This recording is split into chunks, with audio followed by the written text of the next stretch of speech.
Hello friends, good morning. Welcome to ask spoken English academy. मी आरती वाके एक नवीन video घेऊन तुमच्या समोर आले.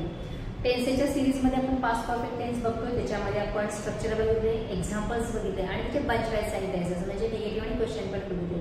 आता जर पास्ट परफेक्ट टेन्सचं डब्ल्यूएच टाईपचा वर्ड यूज करून जर क्वेश्चन तयार करायचं झालं तर त्याचे एक्झाम्पल्स काय होतील ते आज आपण या व्हिडिओमध्ये बघणार आहोत. पास्ट परफेक्ट टेन्स म्हणजे पूर्ण भूतकाळ, भूतकाळामध्ये एका पर्टिक्युलर टाइमला क्रिया पूर्ण झाली होती असं आपण सांगतो. त्याचं जर आपल्याला डब्ल्यूएच टाईप वर्डचं जर क्वेश्चन करायचा असेल, अदरवाईज आपण एस टाईप क्वेश्चनमध्ये इंटरोगेटिव्ह आणि इंटरोगेटिव्ह सेंटेन्स केलं, त्याच्यामध्ये हॅड स्टार्टिंगला आला, त्याच्यानंतर सब्जेक्ट आणि मग आपण काय केलं बाकीचे सगळे शब्द यूज करून क्वेश्चन तयार केला. पण डब्ल्यूएच टाईप जर वर्ड करायचा असेल तो येणार आहे स्टार्टिंगला. पहिल्यांदा डब्ल्यूएच टाईप वर्ड मध्ये कोणते आहेत तुम्हाला ऑलरेडी माहिती. त्याच्यानंतर येणार आहे हेल्पिंग वर्ब हॅड, त्याच्यानंतर येईल सब्जेक्ट, सब्जेक्ट नंतर येणार आहे क्रियापदाचं तिसरं रूप ज्याला आपण वर्ब पास्ट पार्टिसिपल म्हणतो. त्याच्यानंतर वाक्यानुसार ऑब्जेक्ट किंवा कॉम्प्लिमेंट येईल आणि टाइम येणं गरजेचं आहे. आणि क्वेश्चन असल्यामुळे येणार आहे क्वेश्चन मार्क लास्ट. जसं की who had finished the task before time, वेळेपूर्वी कोणी टास्क फिनिश केलं होतं.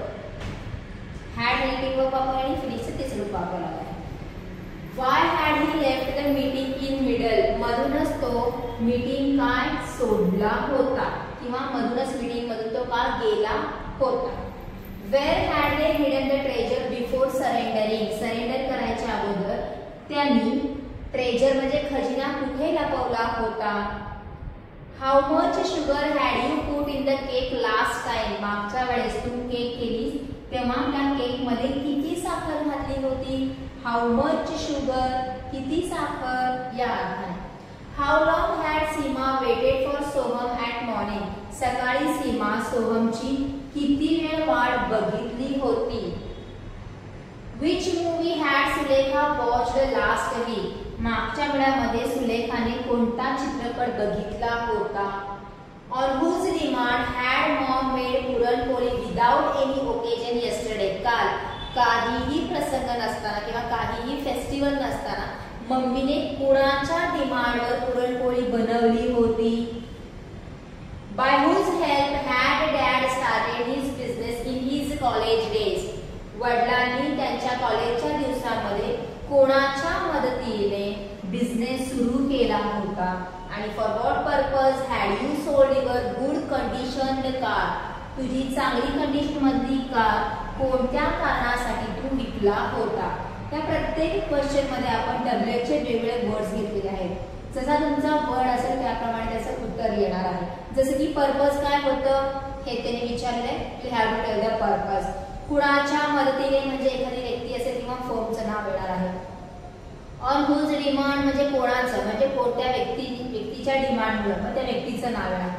विच मूवी म्हणजे चित्रपटाचं नाव येणार आहे.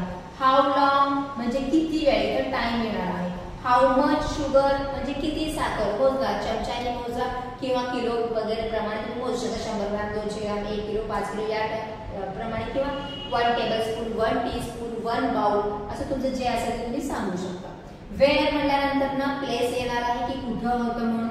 Y is for the reason, का सोडली त्याचं रिझन सांगणं गरजेचं. आणि ज्यांनी पूर्ण केलं होतं त्या व्यक्तीचे इथं नाव येणार आहे. म्हणजे हू had finished the task before time, इथं हूच्या ठिकाणी एक व्यक्ती येणार. जसं की जर माझं नाव टाकलं तर Aarti had finished the task before time, आरतीने वेळेच्या अगोदर टास्क पूर्ण केला होता या अर्थाने. जो तुमचा डब्ल्यूएच टाईप वर्ड असेल त्याप्रमाणे त्याची उत्तर येणार आहे.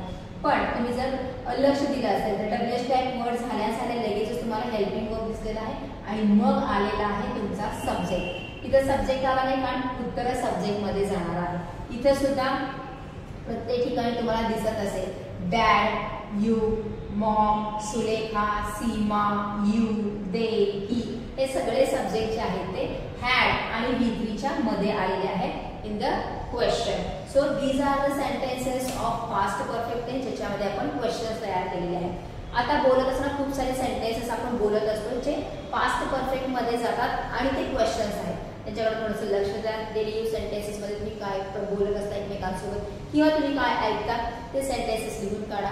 ते इंग्लिशमध्ये करण्याचा प्रयत्न करा आणि next time instead of speaking in Marathi sentences use that English sentences. म्हणजे तुम्ही त्याला काय करायचं आहे रिप्लेस करायचं आहे. हळूहळू का म्हणा तुम्हाला त्या गोष्टी काय करायच्या आहेत सवयीने किंवा मुद्दामून लक्ष देऊन रिप्लेस करायचं आहे. मदर टंग मधून काढून त्यांना इंग्लिशमध्ये काय करायचं आपल्याला रिप्लेस करायचं. So this is for today.